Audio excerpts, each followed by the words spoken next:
The Aviation Safety Roundtable Initiative has condemned the union's picketing of Nigerian airports over unpaid ticket sales charges and cargo sales charges, describing the action as disruptive and unlawful. ASRTI argues that regulatory debt recovery should be handled by the NCAA and other authorized agencies, while labor disputes should follow established legal and mediation channels. The group criticized the selective targeting of airlines, including Air Peace, and warned of implications for passengers, businesses, and investor confidence. Some flight and airport activities have since resumed in some areas, particularly in Lagos Airport, according to what we understand, is in disruption. But then, whether or not it cuts across other airports in the country, we tend to find out, even as we're joined by retired Air Commodore Ademola Onitiju, who is the president, Aviation Safety Roundtable Initiative. Thank you so much, sir, for joining us on this conversation. Yeah. So, according to your release, you said that you actually described the union's actions as disruptive, overreaching, and that it did not follow due process, and the fact that having to go on strike would definitely affect businesses and passengers. But before having to condemn the workers for picketing the aviation industry, do you accept that when you look at it, there could be legitimate grievances behind the action, particularly over the payment of ticket sales charges and cargo sales charges? Yes, thank you. Ordinarily, it is not the province of the labor unions to seek to enforce responsibilities of clearly defined agencies, which is the Nigerian Civil Aviation Authority. So we found it completely out of order and out of bounds for the labor unions to be picketing as to affect flight operations. So it's not their call. What's more, the Minister of Aviation and Aerospace Development has intervened in the supposed stalemate between the Nigerian Civil Aviation Authority and the airlines, who are said to be holding back what they are supposed to have remitted to the NCAA. Yes, if there are anything like industrial disputes, disrupting flight operations or activities around the airport are not the way to resolve it, especially at a time like this, when the nation faces serious security challenges in various forms. For example, the disruption will cause a distraction, and other persons who have issues to score to capitalize on that, to do incalculable harm to passengers, the air assets, and the airport terminal buildings. So we should not tolerate this sort of things. The labor unions are sufficiently educated to know this. Okay, so let's just quickly put this, in a proper perspective. Now, the airlines collect 5% ticket sales charge, and they know by law it is required that they should remit it. Regulators also have the responsibility of monitoring compliance, but obviously they didn't do that. So, given that the Civil Aviation Act provides for enforcement and sanctions, shouldn't responsibility also be placed on those who failed to enforce the rules earlier, even before it got to the point where the workers would now have to go on industrial action? Like I said, you were correct. The obligations are stated. It is the province, it is the duty of the Nigerian Civil Aviation Authorities to ensure, you see, that's part of the oversight, apart from safety, security, and ensuring smooth flight operations. The Nigerian Civil Aviation Authority has the authority to enforce the default or failure to honor obligations. And there are laid down procedures for doing this. It can sanction the airlines in several ways that it may choose within the bounds of the law and regulations. So, well, you can say, and I said earlier in my opening, I indicated that it is public knowledge that the Ministry of Aviation has intervened in the stalemate between the issue of remittances from the airlines to the civil aviation authorities and other aviation agencies. So while that is still on, why should these other disruptive third parties that's come out to be seek to be the enforcer? It borders on recklessness and lawlessness. So that's the position. Okay, interestingly, the unions are not only protesting over unremitted charges, they are also raising allegations as regards restrictions on unionization and the treatment of workers, particularly around air peace. Now, are these legitimate labor issues that could independently in some way justify industrial action?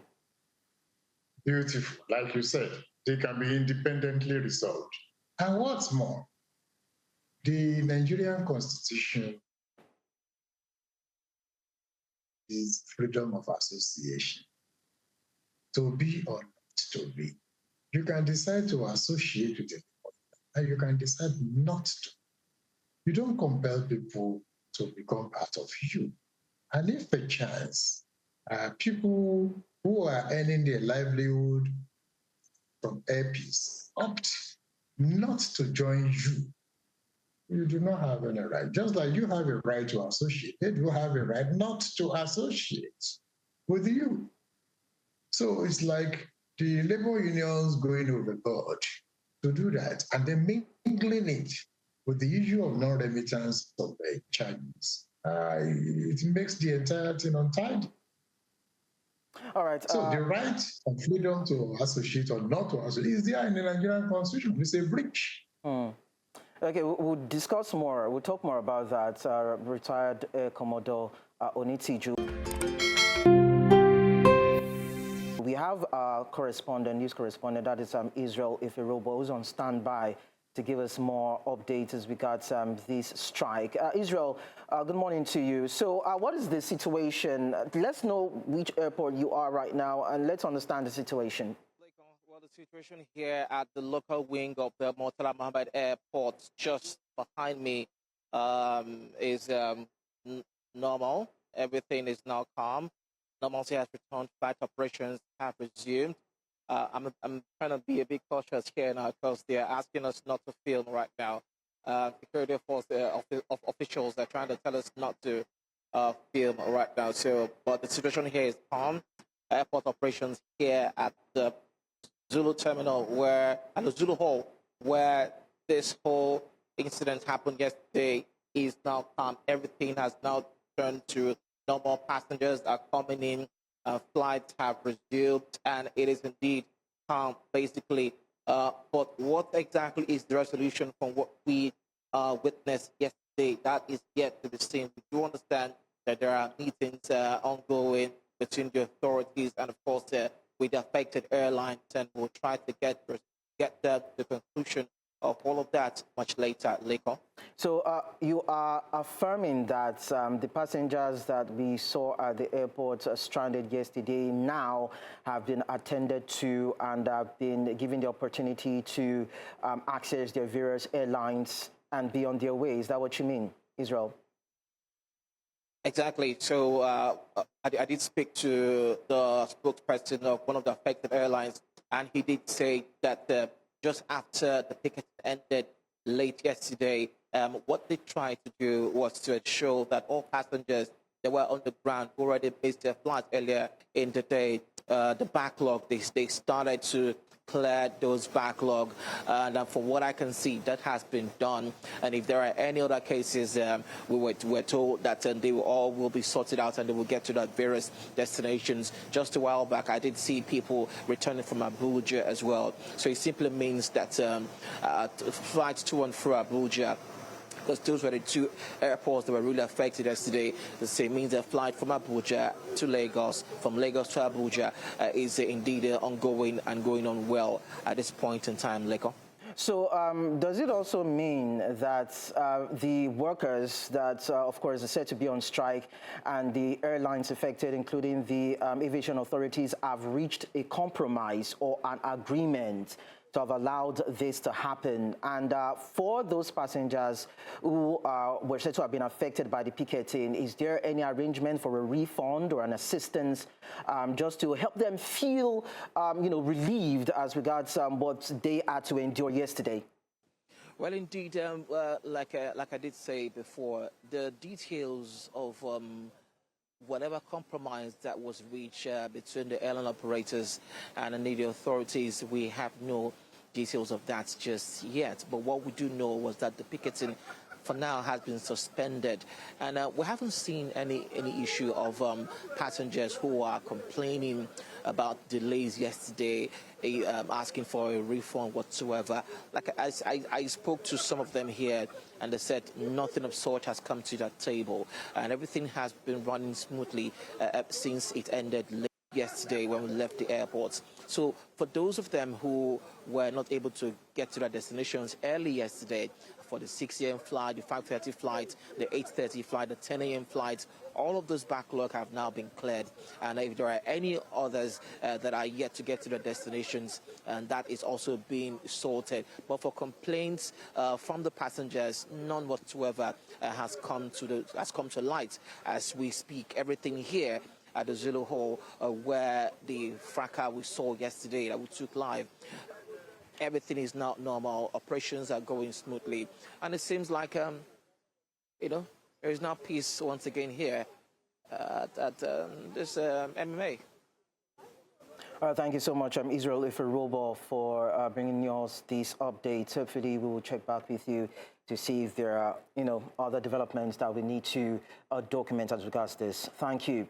Now, let's go back to retired, of course, Air Commodore Onitiju. Before we do that, let's quickly go on our short break. All right. So when we return, we are going to conclude on this. Do stay with us.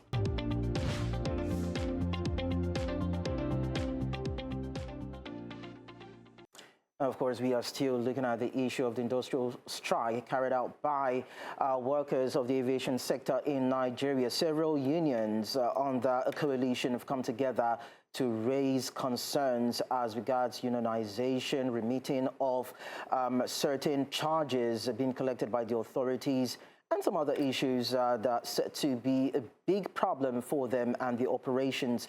And before we are able to reconnect with our guest, let's quickly entertain Stephen Enoch, who is in Kano, and he'll be sharing more details with us. So we understand that in Lagos, normalcy, have returned, activities have picked up. Is it same at the Kano airport?